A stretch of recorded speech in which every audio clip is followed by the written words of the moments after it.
Saudaraku yang kekasih dalam nama Yesus, hari ini saya membawakan firman Tuhan mengenai kesungguhan hati. Sungguh-sungguh hati. Sungguh-sungguh hati mengikut Tuhan. Dengan segenap hati mengikut Tuhan. Dan dengan segenap hati menginjil. Dengan segenap hati melayani. Dengan segenap hati mengasihi. Kita lihat nanti dalam pelayanan Paulus. Firman Tuhan berkata dalam Roma 12 ayat 11. Janganlah hendaknya kerajinanmu kendor. Biarlah ruhmu menyala-nyala. Dan layanilah Tuhan. Pada pagi hari yang indah ini. Renungkanlah hidup rohani kita. Adakah kita menyala-nyala bagi Tuhan, bersemangat bagi Tuhan, mengasihi Tuhan, mengasihi jiwa-jiwa. Ruhmu menyala-nyala, firman Tuhan berkata. Jangan hendaknya kerajinanmu kendor. Bukan hanya rajin mengerjakan pekerjaan dunia ini, rajin mengerjakan pekerjaan Tuhan, rajin berdoa, rajin membaca firman Tuhan. Jangan kendor pada akhir zaman ini. Amin, saudara. Jangan itu berkurang. Setan mau menipu kita supaya kita lemah pada akhir zaman ini. Supaya semua perkara yang terjadi, gejolak yang terjadi, krisis yang terjadi pada akhir zaman ini memenuhkan pikiran kita. Kita tenggelam di dalamnya. Akhirnya membawa kita bingung. Bahkan lebih jauh bisa membawa kita menjadi takut dan khawatir. Sehingga kerajinan kita untuk perkara-perkara rohani kendor. Justru sebaliknya, pada akhir zaman ini, pada waktu krisis, pada waktu gejolak begini, pada waktu banyak kerusuhan, disitulah hendaknya kerajinan kita untuk Tuhan tidak kendor. Maka kita bertambah menyala-nyala, melayani Tuhan, membawa jiwa-jiwa kepada Tuhan. Karena pada waktu itulah jiwa-jiwa saudaraku terbuka hatinya buat Tuhan. Jiwa-jiwa sudah sampai saudaraku ke ujung jalannya. Dia tidak tahu mau berbuat apa, kepada siapa bersandar, kepada siapa berlindung. Saudaralah orangnya yang dipakai Tuhan untuk bersaksi kepada mereka, membawa mereka kepada Tuhan. Amin. Saudara yang kekasih dalam nama Yesus, Paulus menulis surat kepada sidang Korintus dalam 1 Korintus 15 ayat 58. 1 Korintus 15 ayat 58. Karena itu saudara-saudaraku yang kekasih, berdirilah teguh, jangan goyang, giatlah selalu dalam pekerjaan Tuhan. Sebab kamu tahu dalam persekutuanmu dengan Tuhan, jerih payahmu tidak sia-sia. Tadi dikatakan janganlah hendaknya kerajaanmu kendor. Di sini dikatakan giatlah selalu. Giatlah selalu dalam pekerjaan Tuhan. Mari bergiat dalam pekerjaan Tuhan. Saya tidak mengatakan ini hanya untuk pelayan-pelayan Tuhan saja. Saya mengatakan ini bagi semua kita anak-anak Tuhan. Karena semua kita harus ambil bagian saudaraku dalam mengerjakan pekerjaan Tuhan. Amin, saudara. Amin. Ya. Giat dalam pekerjaan Tuhan. Itu adalah pekerjaan yang kekal, yang hasilnya kekal, yang seturut dengan kehendak Tuhan. Apakah yang sudah saudara perbuat buat Tuhan? Apakah yang sudah saudara berikan buat Tuhan? Biarlah Roh Kudus bicara kepada hati saudara pada pagi hari ini. Sungguh-sungguh Tuhan Yesus sungguh-sungguh melayani. Dalam Yohanes pasal 4 ayat 34. Tuhan Yesus sungguh-sungguh melayani. Yohanes 4 ayat 34. Kata Yesus kepada mereka, makananku ialah melakukan kehendak Dia yang mengutus aku dan menyelesaikan pekerjaannya. Makananku, Tuhan Yesus berkata, ini dikatakan Tuhan Yesus pada waktu murid-murid membawa makanan kepadanya, makanan badani. Tapi ada makananku, kata Tuhan Yesus, yang memberi kekuatan kepadaku. Makanan memberi kekuatan, makanan memberi kesegaran. Makanan badani memberi kesegaran badani, makanan rohani memberi kesegaran rohani.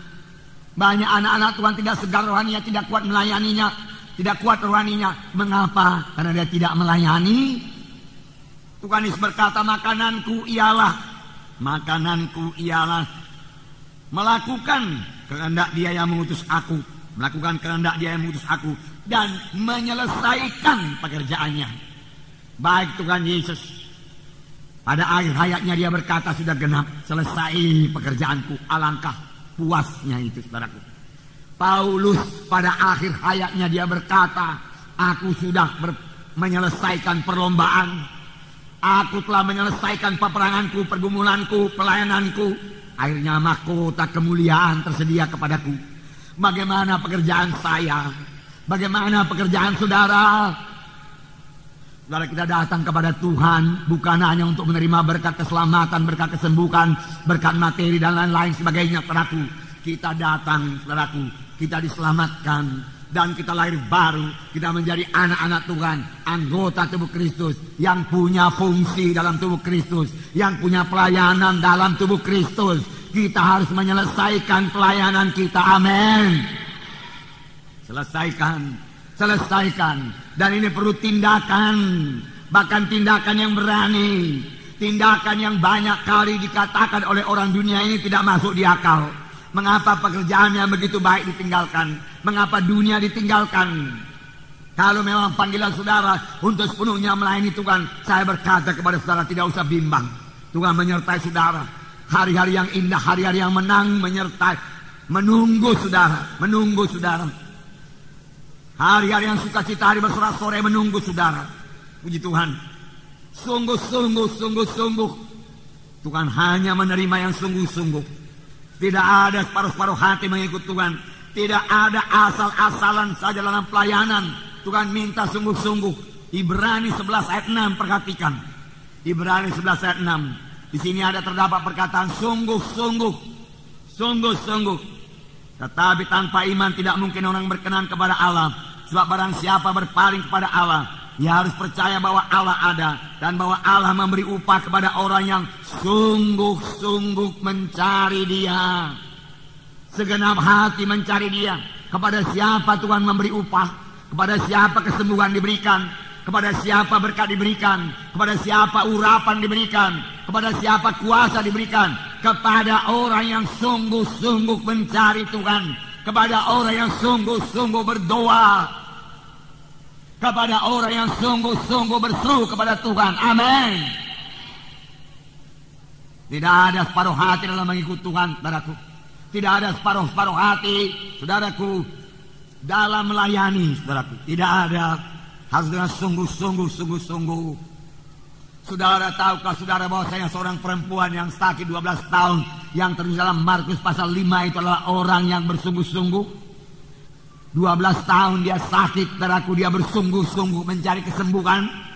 Walaupun pada mulanya jalannya tidak benar, tetapi dia bersungguh-sungguh, bersemangat. Dia pergi ke dokter, bahkan dia pergi ke tabib, tetapi tidak sembuh-sembuh. Akhirnya uangnya habis semua, tetapi dia tidak menyerah. Dia berkata, bisa, aku bisa, aku sembuh, aku bisa, aku sembuh. Berapa orang yang berkata demikian pada yang sakit? Lihat kesembuhan saudara. Aku bisa, aku sembuh, dia katakan, saudaraku. Akhirnya dia mendengar berita-berita tentang Yesus. Pun masih ada halangan. Tapi dia berkata, bisa kuatasi halangan itu. Bisa ku tembus halangan itu. Kalau aku jamah jubah Yesus, aku mesti sembuh. Aku sembuh. Dia lihat kesembuhan. Bagaimana kita yang menginjil ini? Bagaimana saudara membawa jiwa-jiwa? Sedikit halangan menyerah, itu artinya tidak sungguh-sungguh. Mari datang ke gereja kami, sana ada mujizat Tuhan, kuasa Tuhan. Orang berkata, ada acara aku hari Minggu kok. Mundur. Kurang sungguh-sungguh. Saudara, ini akhir zaman, tantangan pertama berat. Kalau kita saudara kurang bulat dalam tekad, kurang teguh dalam Tuhan, saudaraku, kurang bersungguh-sungguh, saudaraku, kita bukan hanya tidak berhasil membawa jiwa-jiwa kepada Tuhan, kita pun bisa rontok dari jalan Tuhan. Firman Tuhan berkata pada akhir zaman akan datang satu masa yang sukar. Daripada masa yang sukar, saudaraku, Di mana pekerjaan setan bertambah-tambah, merusak manusia ini, saudara sudah lihat sendiri. Bagaimana dia merusak muda-mudi. Saudara, di situ juga anugerah Tuhan bertambah-tambah bagi yang sungguh-sungguh mencari Yesus. Bagi yang sungguh-sungguh mencari Yesus.